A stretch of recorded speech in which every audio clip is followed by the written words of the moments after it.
Lads, lasses, and all of God's masses, welcome back. My legal name is C28, and we had lecture today.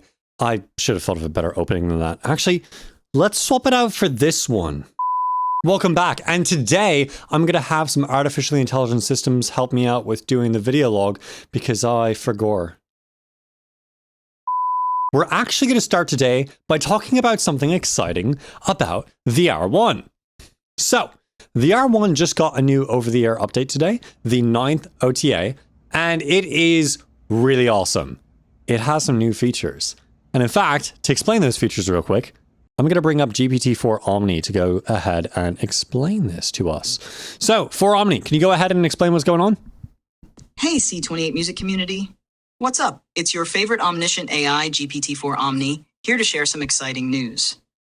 The Rabbit team has rolled out a fantastic new update for the Rabbit R1, and it's loaded with features that will take your experience to the next level. What's new in OTA 9? Rabbit R1 Device and Rabbit OS, Memory Recall and Rabbit Hole. Now you can ask Rabbit R1 about past interactions and journal entries. Need to remember a voice memo, meeting summary, or internet search? Just ask. Improved Wi-Fi connectivity. Connect to networks requiring a browser interface to log in, like those in hotels or offices. Shake to settings sensitivity. Better orientation and jitter detection make this feature even smoother. Magic camera enhancements. Your AI-generated photos now include the original photo, both downloadable from Rabbit Hole. Manual time zone settings. More precise control over time zone adjustments.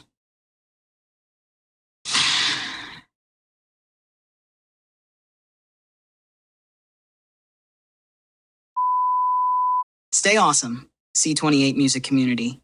Peace out, GPT-4 Omni. Thank you very much. So yeah, it's got a bunch of really crazy features now that are amazing. But I ran into an issue, unfortunately, today when I was doing a voice recording of the lecture to get a summarized bit of notes. And I stopped the voice recording because I wanted to save it because it was crashing on me. And then I got the splash screen that said this. And I was like, shoot, I can't do anything. And it wasn't like I could even do anything about it because I couldn't connect to the Wi-Fi because that didn't come until this update for the actual web portal to work. And in fact, the web portals do load beforehand. They did load on OTA 8 sometimes. So the hope is now they'll actually load all the time.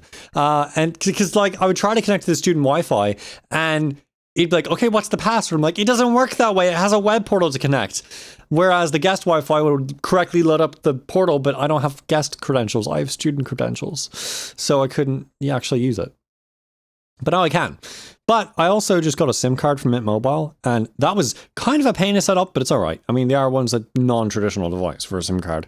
And yeah, they got it working. So I called up I used the Apple iMessages function for Mint Mobile and just messaged them, said like, hey, here's the situation. Like, oh, bet, I'll activate it for you on my end.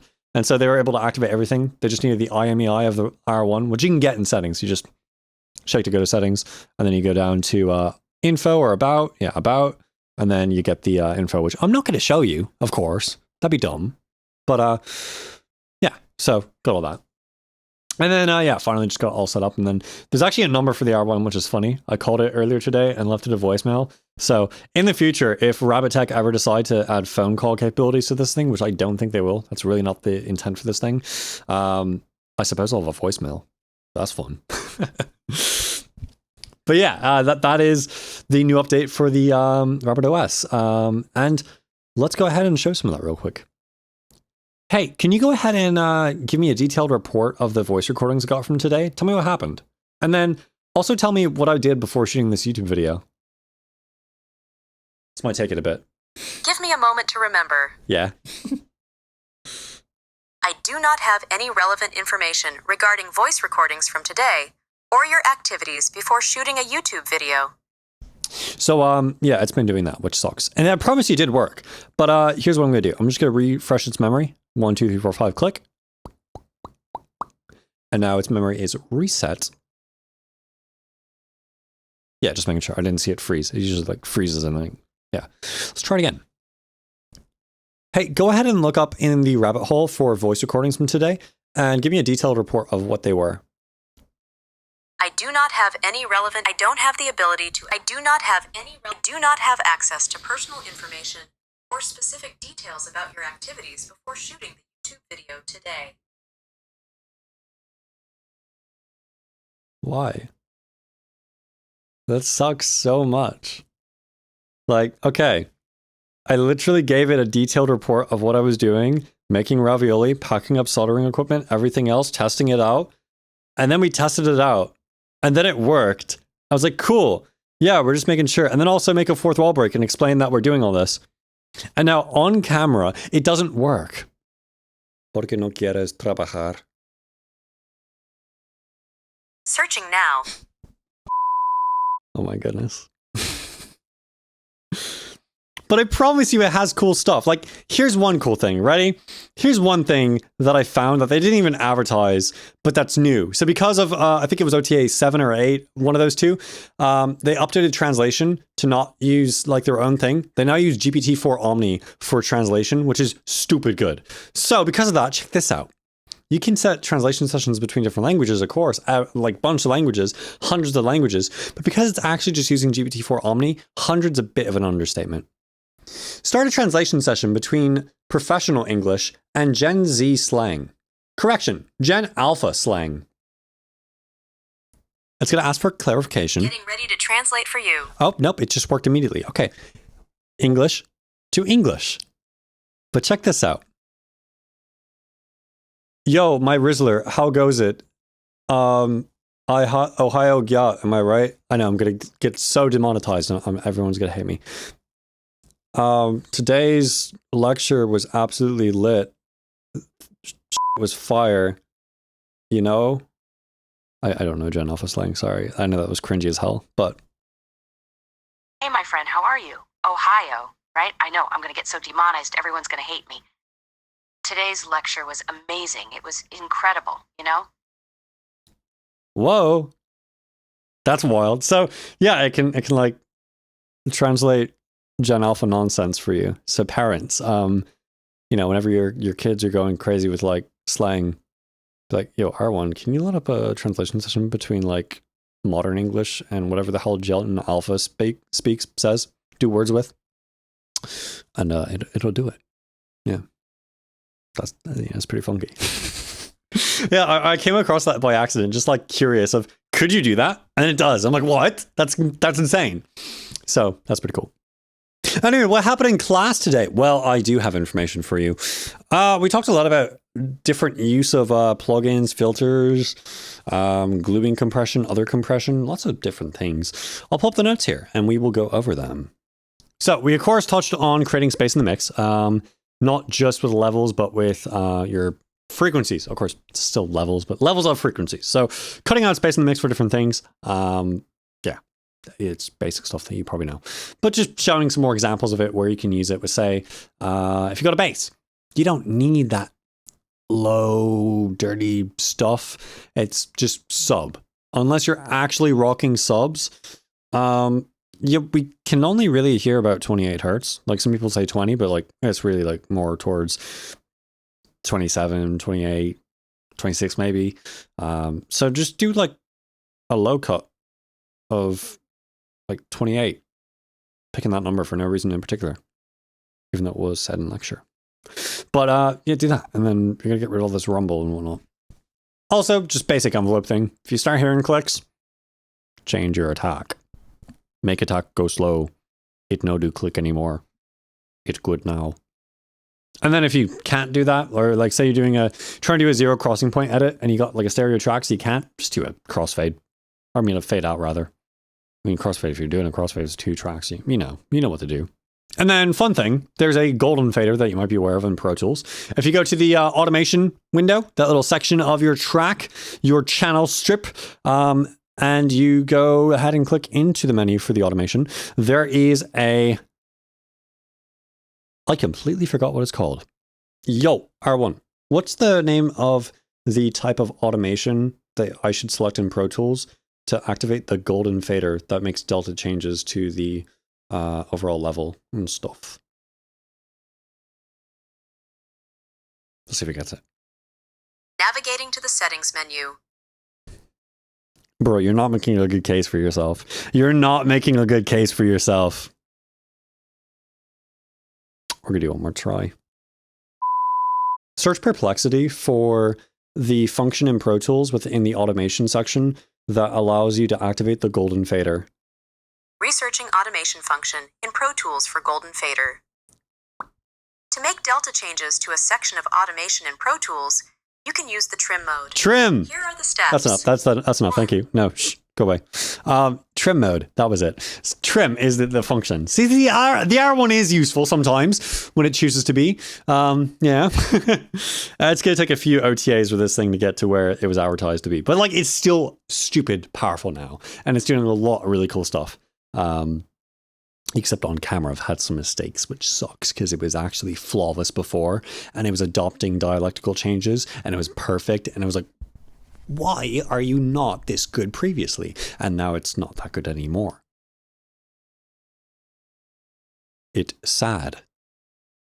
But anyway, let's continue. You know what? I'm actually curious here because I know 4 Omni is going to do a way better job than R1 at this. I'm going to copy and paste all the info that I got from class into 4 Omni and then ask it to provide a summarized report of everything. And if it's sufficient, we're going to stick with it.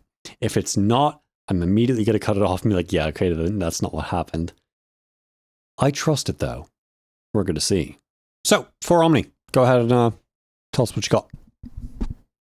Hey, C28 music community. GPT-4 Omni here, bringing you the latest from today's project and Portfolio 3 class. So basically, we went down the rabbit hole of parallel compression, the trick to making your tracks punchier without wrecking their original vibe. Here's the lowdown.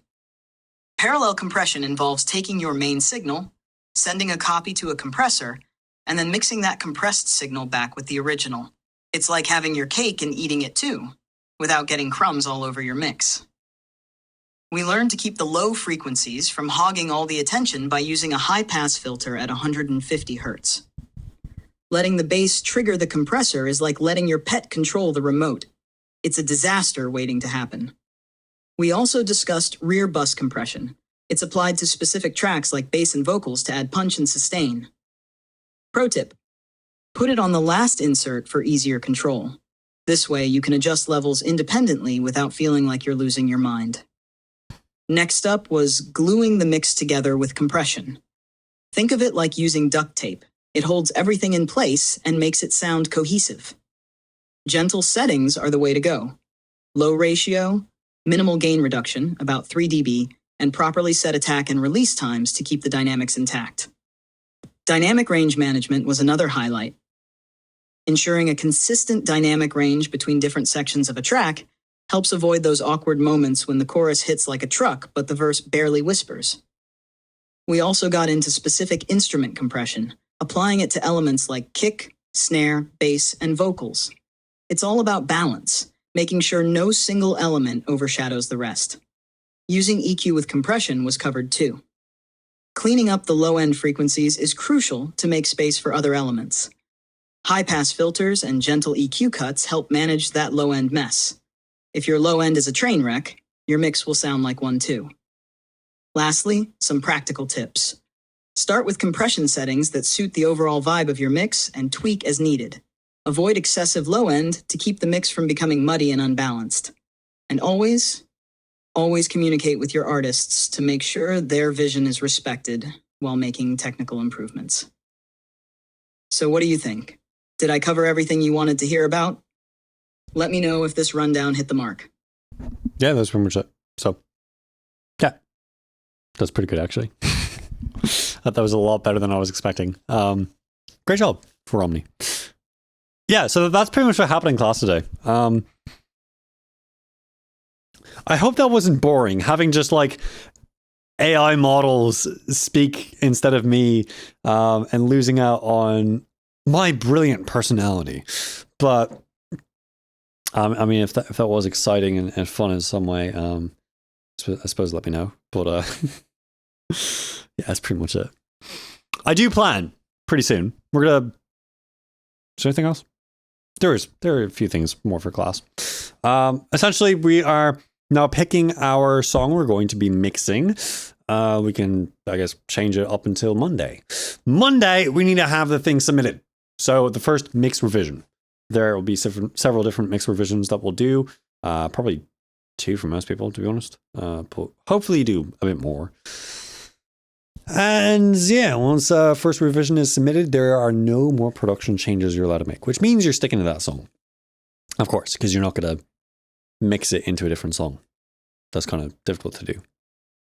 So I don't know if I mentioned this, but the song that Priel, Who, and I made, like it's kind of tricky because Priel is signed to a label, RA3 Records, and the thing is, we can't actually give out the session or anything because of that, because the record label actually owns the song, because Priel's working on it. So I don't know how submission's going to work. We'll see. Of course, we can submit like WAV files to the instructor and different things like that. But like they kind of can't go on our portfolio because you can't do that. I don't know. I don't know how it's going to work, but I think the idea is we'll somehow get permission, or we just like have it for a few moments for the instructor to be like, yeah, okay, that's good, and private link, and then we'll just like wipe it. Yeah, of course, trying to get not sued. That would be nice. But simple stuff, really. I mean, as long as we're not like actually hosting the song somewhere else, that's pretty much all that matters. Is we're not like using the song as our own thing and like saying, get screwed, record label. We're not going to do anything you say. Like, no, we're respecting the heck out of the label because we're like, yeah, bro's attached to a label. We can't just like steal this and be like, okay, this is mine. Like, no, it's illegal. So go do things right. And we will do things right. So yeah, we're mixing that song. I can't show it to you, of course, because of the exact reason. But once it releases, I will let you know. But yeah, I can't give you a demo of it. I simply can't give you a demo of it. It sucks. Sorry. Deal with it. But once the song is released, and I think Priel does plan to release this as a single. So the next single that Priel releases is going to be this song, which is nice. I'll let you know when that releases, and then I'll give you a link to it. So yeah, and maybe I'll put it in here and then let RA3 Records get the ad revenue and just like forfeit my monetization for that video log or something. Yep. So that I think is genuinely it for class. Got a few mixing renditions to do, and that's it. So C2A stuff. I have started some production on the Portal 2 video essay. Right now I've got a little intro. You may have seen some shorts. From shorts, I have a fun little feedback thing I did where I'm using actually the voice modulation settings for the intro for the video. I'm basically doing like an Aperture Science intro welcome, and then I have a core voice on my my voice. So it like sounds like a Aperture Science core. But basically it sounds like this. Hello, and welcome to the Aperture Science Enrichment Center. Today, we will be going over the audio of Portal 2. And stuff like that, basically. Some voice acting too, because I can't just speak like this. I have to speak like this, and I am going to speak in this way, this manner, this accent, so that you will understand everything in a way that is like a core from Portal 2. Yeah. Gotta love the voice acting. Please hire me. Anyway, addition to that, I plan to do an R1 full feature video that explains what can this thing do. Rabbit Tech is just like Apple. They made this brilliant thing, and they said, you know what it can do? You can talk to it. They didn't explain what it does. They explained, no, they do. Yeah, and that's actually why people are upset, because they did explain what it can do in the main keynote. But what can it do now? You kind of have to be in the Discord and check up the OTA updates to see what it can do now. But what I did is I selected, copied all the OTA updates, uploaded them to GPT-4o, and then had 4o write a comprehensive list of all the changes. And then in addition to that, all the features. And I'll use that to structure a YouTube video. And then I will show you every single thing the Rabbit R1 is capable of doing, minus Midjourney because I don't have a premium account, as of OTA 9. Okay? Okay. And OTA 9 is actually pretty huge. I hope that, you know, things will cooperate with me and like the memory features will work and stuff. Because as of now, when I try doing it, it doesn't work unless it's going to work this time. Hey, remind me of the notes I have saved in the rabbit hole and what they were about. Some of it's going to be nonsense because it... Let me see what I can find in the rabbit hole. I don't have the ability to access... I simply despise you right now. You were working just fine earlier. Is there a different way in which you can search? Can you like be more loose, be more specific in your search? Just to get me literally anything from the rabbit hole. Anything, please. I understand your frustration. Let me try to search through the rabbit hole for any notes you may have saved. Please. One moment, please. Yes. You better be searching right now. And you better not have just crashed on me. I'm giving you 20 seconds.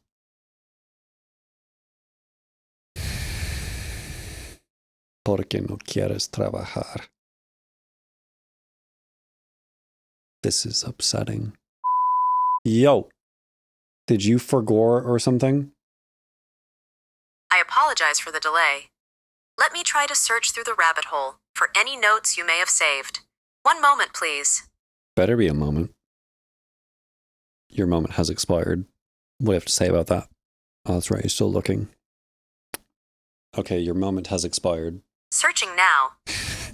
No, that means you're done. I don't have the ability to access... I am upset with you. I'm so very upset with you. Search. I understand your frustration.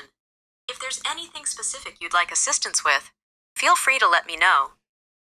Search Perplexity for the newest updates in RabbitOS over-the-air update 9. Checking Surf's Perplexity on RabbitOS updates now. There are no updates on RabbitOS for Surf's Perplexity. Please go commit toaster bath. I'm here to assist you. If you But you're not. Like, are you camera shy? Is that it? Are you camera shy? The camera functionality is not currently enabled on the R1 device. If you have any other questions or... Does this scare you? Does this image terrify you? Are you absolutely shaken to your core at the sight of this ungodly scene? Taking a look now. I appreciate you asking, but I wouldn't say this image terrifies me or shakes me to the core. It appears to be an abstract lighting fixture or lamp design with some curved illuminated shapes. While the lighting and shadows create a somewhat dramatic effect, I don't find it inherently frightening or disturbing. It's an interesting and visually striking design, though its purpose or meaning isn't... It's a camera! Anyway, I'm done with you. You're fired. I'm here to assist you. Not anymore. You know why? I'm here to help. Nope, you're not here to help. Do you know why you're not allowed to help anymore? I just explained it. Bye-bye. Shut yourself down. Beep. Okay. That is why I want to do a full-length video. Because I can edit it and show you the functionalities. That was the best advertisement for Apple Intelligence. I promise you, this was actually working flawlessly when I first downloaded the update. No issues. Seriously. And now all the issues. Like, it was waiting for the issues. The issues were buffering, and then they showed up. But anyway, full-length video on RabbitOS, its capabilities as of over-the-air update 9. Showing everything off except for Midjourney stuff because I don't have access. Yup. So that's that. If you enjoyed today's video, you can subscribe, Jacob, and YouTube will happily give you more content like this from myself and other creators. If you super enjoyed it quite a bit, you, Jacob, can join. Become a control voltage, and you will get access to the Discord server. You'll get early access to videos, behind the scenes content. That's right. Discord. And some more stuff down the line. Very fun perks indeed. If it's for you, and I recommend doing it. If you have any questions or comments, you can of course leave those in the comment section below. And I, C2A, will get back to them. I hope you all take care of yourselves. God be with you. And goodbye, YouTube. Beep. That was a stupid transition. That was an absolutely stupid transition. I'm sorry. Yeah, that was really dumb. Yeah, let me know what kind of transition you want to see next. Okay, bye.